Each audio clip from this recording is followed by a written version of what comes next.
गुरु प्यारी साध संगत जी, राधा स्वामी जी, एक बार फिर से स्वागत है आपका हमारे इस चैनल पर।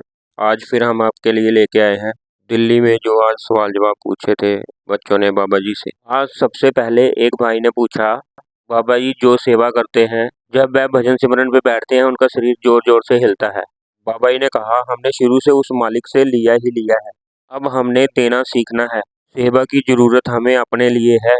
जब तक सेवा करके मन में निम्रता नहीं आएगी तब तक भजन सिमरन पे नहीं बैठा जाएगा। असली सेवा तो भजन सिमरन है, बाहर की सेवा तो माहौल बनाने के लिए है। बाबा जी ने बानी में से उदाहरण दिया, ये सेवा चाकरी नाम बसे मन आए। फिर किसी ने सवाल किया कि बाबा जी इंडिया के बाहर आप सत्संग किया करोगे?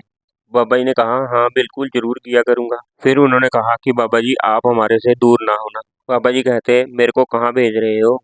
फिर भाई कहता कि बाबा जी थोड़े दिनों बाद मैंने बाहर चले जाना है और मेरा सहारा सत्संग और सेवा है। बाबा जी ने कहा, पुराने जमाने में गुरु के पास शिष्य आते थे, लेकिन अब कलयुग है, गुरु को शिष्यों के पास आना पड़ता है। बाबा जी ने स्माइल करते हुए कहा। सारी संगत हंसने लग गई। फिर एक बहन ने कहा कि बाबा जी मेरे पास बोलने के लिए कुछ भी नहीं है। बाबा जी कहते, ये तो बहुत अजीब बात है, बहनों के पास बोलने के लिए कुछ भी नहीं है। फिर उस बहन ने कहा कि बाबा जी मैं आपसे बहुत सारी बातें करती हूँ, आप बातें सुनते हो, कहीं दुखी तो नहीं होते? बाबा जी कहते, अगर मैं दुखी होता तो मैं कान बंद कर लेता। फिर उस बहन ने कहा कि बाबा जी मेरी मम्मी टेंशन बहुत लेती है। बाबा जी ने कहा, बेटा माँ बाप को तो बच्चों की टेंशन होती ही है, आप अपने पैरों पे खड़े हो जाओ, उनकी टेंशन अपने आप खत्म हो जाएगी। फिर उस बहन ने कहा कि बाबा जी आप उदास लग रहे हो। बाबा जी कहते, मैं उदास लग रहा हूँ? बाबा जी कहते, ये कलयुग है, पहले जमाने में संगत सुनती थी, महात्मा बोलते थे, अब संगत बोलती है और मैं सुनता हूँ। फिर एक भाई ने कहा कि बाबा जी समझ नहीं आती, कई बार कंफ्यूज हो जाता हूँ कि क्या सही है और क्या गलत है। बाबा जी कहते हैं, इन्हीं मिनी मायना मुँह कर लिया कर। इस बात पर संगत हंसने लग गई। फिर वह भाई कहता है कि बाबा जी कई बार बहुत ही ज्यादा पछतावा होता है कि कई बार कोई गलती कर लेता हूँ। बाबा जी ने कहा, बेटा गलती तो सारे ही करते हैं, लेकिन जो गलती होती है उससे बेटा हमने कुछ सीख लेनी है, उससे हमने कुछ सीखना है। फिर वह भाई कहता कि बाबा जी दीदार नहीं होता तो मैं बहुत उदास हो जाता हूँ। बाबा जी ने कहा, आप सही होके चलते रहें, गिनती ना करें और मेहनत करते रहें। फिर किसी ने कहा, बाबा जी आपकी मूछें ऊपर को खड़ी अच्छी लगती हैं, लेकिन आज आप नीचे को करके आए हो। बाबा जी ने कहा, बथेरा टांग लिया हूं मैं साਰਿਆਂ ਨੂੰ। इस बात पर संगत हंसने लग गई। बाबा जी भी मुस्कुरा रहे थे। फिर किसी ने कहा, बाबा जी आप सबको सही रास्ते पे लगाते हो, लेकिन आप मुझे इस रास्ते पे लेट क्यों लाए? बाबा जी ने कहा, बेटा बात लेट या जल्दी की नहीं है, बात तो कदर की है, हमारे अंदर मालिक से मिलने का कितना प्रेम है।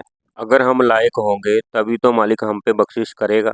और हर एक चीज़ का एक वक्त होता है, हर किसी का लेवल ऑफ मैच्योरिटी अलग अलग होता है। फिर किसी ने सवाल किया कि बाबा जी कई बार मैं इंसान की पहचान नहीं कर पाता हूँ। बाबा जी ने कहा, बेटा अगर हम कमजोरी दिखाएंगे तो लोग हमारा फायदा उठाएंगे।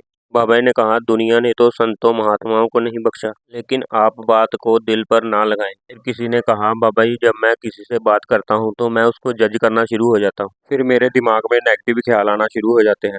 बाबा जी ने कहा, बेटा आज तक महापुरुषों ने किसी को जज नहीं किया, तो हमारे को किसने ताकत दे दी कि हम किसी को जज कर सकें? बाबा जी ने कहा, हमने किसी की परख नहीं करनी। फिर वह भाई कहता कि बाबा जी मन में ख्याल आना शुरू हो जाते हैं। बाबा जी ने कहा, आप मन को डाइवर्ट करें, मन की खुद की कोई ताकत नहीं है, मन को हम ताकत देते हैं, बस आप ठीक होकर चलें। फिर किसी ने कहा, बाबा जी कई बार कोई टीनेजर स्पिरिचुअल लाइन में आ जाता है तो उसके कई बार सवाल होते हैं, तो वह अपने सवाल किससे पूछे ताकि उसके डाउट क्लियर हो सके? बाबा जी कहते, बेटा परमार्थ सिखाया और सीखी नहीं जा सकती। बाबा जी कहते, बेटा जो बच्चे होते हैं जो कई बार जल्दबाजी करते हैं, लेकिन जब हमें जिंदगी का एहसास होगा तो अपने आप ही परमार्थ समझ आने लग जाएगी। परमार्थ एहसास का मार्ग है। फिर एक भाई ने कहा, बाबा जी मेरी मासी का बेटा बहुत ही ज़्यादा बीमार रहता है और वह बेड पे पड़ा हुआ है और वह हिल भी नहीं सकता, तो बाबा जी हमें क्या करना चाहिए, क्या वह ठीक हो जाएगा बाबा जी? बाबा जी ने कहा, बेटा मालिक ने जहाँ भी रखा है कर्मों के मुताबिक रखा है, मालिक की अपने आप बख्शिश होगी, आप अपनी तरफ से उनकी सेवा करते रहें। बाबा जी ने कहा, बेटा अगर आप कमज़ोर पड़ जाओगे तो उनकी सेवा फिर कौन करेगा? फिर किसी ने कहा कि बाबा जी लोग आपको देख के क्यों रोते हैं? बाबा जी कहते, बेटा जिनको मेरी शक्ल पसंद नहीं आती वह रोने लग जाते हैं। फिर उन्होंने कहा कि बाबा जी मैं आपके भाने में रहना चाहता हूँ। बाबा जी कहते, बेटा यही जिंदगी का लक्ष्य है, जब हिसाब किताब का वक्त आएगा तो हिसाब तो हमने ही देना है, हमने तो मालिक के भाने में रहना है। फिर एक बहन कहती, बाबा जी मैं बोलती बहुत हूँ, कई बार मेरी फीलिंग बाहर नहीं आती तो फिर मैं रोना शुरू कर देती हूँ। बाबा जी ने कहा, बेटा जल्दबाजी नहीं करते, अभी तो हम छोटे हैं, अभी तो हमने बहुत कुछ देखना है। फिर आगे से वह बहन कहती, बाबा जी मैं कई बार अपने भाई बहन से भी नाराज हो जाती हूँ और उनसे लड़ पड़ती हूँ। बाबा जी कहते, बेटा ये तो जायज़ है, भाई बहन से इतना तो लड़ना ही चाहिए, अपने गिले शिकवे निकाल लिया करो। फिर किसी ने कहा, बाबा जी जब मैं छोटा था तो मैं उंगली पकड़ के सत्संग में आया करता था, और बाबा जी 26 अप्रैल को मेरे रिश्तेदार जो पाठी थे सत्संग घर में सेवा करने के लिए आए और उसके बाद वह घर नहीं लौटे, तो बाबा जी क्या वह लौट आएंगे? बाबा जी कहते, बेटा वह बच्चे तो थे नहीं, उन्होंने जो भी कदम उठाया होगा सोच समझ के उठाया होगा, हमने तो जो भी मालिक का हुक्म है उसके हुक्म में रहना है। फिर आगे से उन्होंने पूछा कि बाबा जी क्या वह वापिस लौट आएंगे? बाबा जी ने कहा, बेटा हमने हिम्मत नहीं छोड़नी, जो मालिक चाहेगा वह जरूर होगा। फिर किसी ने कहा, बाबा जी मेरी मम्मी बहुत ज़्यादा परेशान होती है। बाबा जी कहते, आपके कारण होती होंगी। बाबा जी कहते, आप जिम्मेवारी निभाओ और सही रास्ते पे चलो। जब आप अपनी जिम्मेवारी निभाओगे तो माँ बाप को अपने आप टेंशन खत्म हो जाती है। फिर एक भाई ने कहा, बाबा जी मैं पेशे से जानवरों का डॉक्टर हूँ, कई बार हमें ओवरडोज भी देनी पड़ती है इलाज करते समय, और कई बार जानवरों की मौत हो जाती है। तो बाबा जी मुझे समझ नहीं आता मैंने क्या करना चाहिए, तो क्या बाबा जी मुझे यह काम छोड़ देना चाहिए? बाबा जी ने कहा, बेटा अगर सभी इसी प्रकार सोचना शुरू कर दें तो मरीज को कोई भी डॉक्टर नहीं देख पाएगा। बाबा जी ने कहा, आप अपनी तरफ से ठीक करें और बाकी सब कुछ मालिक के हाथ में है। फिर वह भाई कहता, बाबा जी कई बार झूठ बोलना पड़ता है। बाबा जी कहते, बेटा झूठ क्यों बोलना है, उस वक्त आप चुप रहें। अगर हम झूठ की बुनियाद पे कोई बात को रखेंगे तो बाद में हिसाब किताब भी हमें ही देना है। फिर उसी भाई ने कहा, बाबा जी हम भजन करके अपने माँ बाप को समर्पित कर सकते हैं। बाबा जी ने कहा, बेटा हम अपने नाम की कमाई कभी भी किसी को नहीं दे सकते। बाबा जी कहते, जब हम रोटी खाते हैं तो ताकत तो हमें ही मिलती है, लेकिन ठीक है अगर आप भजन सिमरन करोगे तो अपने आप पॉजिटिविटी आएगी और घर का माहौल ठीक होगा और उनका भी माहौल बनेगा कि हमने भी इस रास्ते पे चलना है और हमने भी भजन सिमरन करना है। फिर किसी ने कहा, बाबा जी आज मेरे को चांस मिला है लेकिन मेरे पास कोई सवाल नहीं है। बाबा जी मैंने आपको कभी याद भी नहीं किया लेकिन आपने फिर भी हर जगह से मुझे बचाया, हर जगह पे मेरा साथ दिया। बाबा जी आप मुझे डंडा भी मार लेना लेकिन अब इस रास्ते से कभी हटाना मत। बाबा जी ने कहा, बेटा भावना तो ठीक है लेकिन जिंदगी में हमें अनुभव करना है, जीवन में उतार चढ़ाव तो आते ही रहते हैं। फिर एक बहन ने कहा, बाबा जी आप मेरी उंगली कभी मत छोड़ना। बाबा जी ने कहा, बेटा माँ बाप कभी बच्चे की उंगली नहीं छोड़ते, बच्चों का ध्यान भटक जाता है, वह अपने आप माँ बाप से दूर हो जाते हैं। फिर बहन कहती, बाबा जी आप हमारे को छोड़ के कभी भी मत जाना, हम आपके बिना नहीं रह सकते। बाबा जी ने कहा, मैं दिल्ली थोड़े बैठा रहूंगा।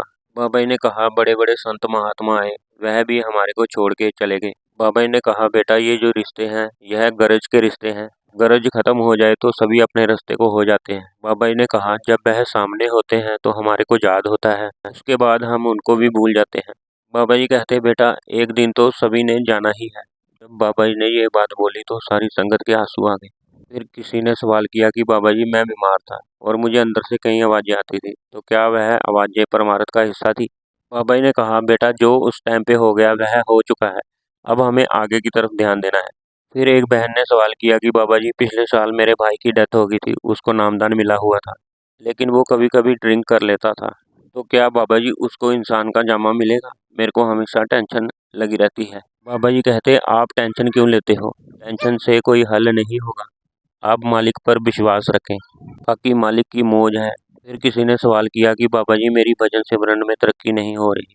बाबा जी कहते, बेटा हमने गिनती नहीं करनी। बाबा जी कहते, हम कई जन्म भी ले लें, जब तक उस मालिक की मौज नहीं होगी तब तक हम कुछ नहीं कर सकते। हमने अपनी ड्यूटी करनी है, चाहे हमारा मन लगे या ना लगे, हमें तो भजन पे बैठना है। फिर किसी ने कहा कि बाबा जी मेरे को माफ़ कर दो, मैंने आपसे विश्वास खो दिया था और मैं आपसे दूर हो गई थी। बाबा जी कहते, बेटा हमने अपनी चाहत पे उम्मीदें रखी हैं, जब हमारी चाहत पूरी हो जाती है तो हमें लगता है कि हमारे पे बख्शिश हो रही है, और जब हमारी चाहत पूरी नहीं होती तो हम सोचते हैं मालिक हमसे नाराज हो गया है, लेकिन मालिक कभी किसी से दूर नहीं होता, हमने अपनी ड्यूटी को पूरा करना है।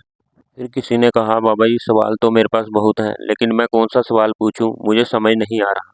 बाबा जी कहते, बेटा ये एक सवाल जवाब तो लफ्ज़ों का हेर फेर है, जो असली सवाल जवाब है वह तो हमें अंदर से मिलेंगे, जो अंदर से अनुभव होगा वही असली जवाब है। आप भजन सिमरन करते रहें, फिर एक बहन ने कहा कि बाबा जी, आपकी बेटी आपका शुक्र करने आई है।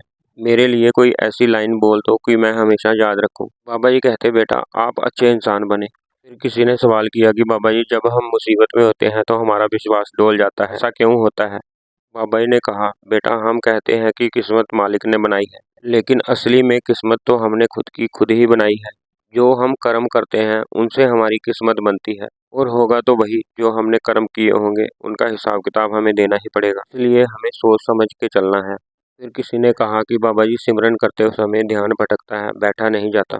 बाबा जी कहते, ये तो मन की बात है। अगर हम मन को समझा के सीधे रास्ते पे लगाएंगे तो हम अपने आप भजन सिमरन पे बैठ सकते हैं। अगर पहली क्लास का बच्चा कहे कि मेरे से पढ़ाई नहीं होती, तो हम क्या उसे कहेंगे कि तू पढ़ाई छोड़ दे?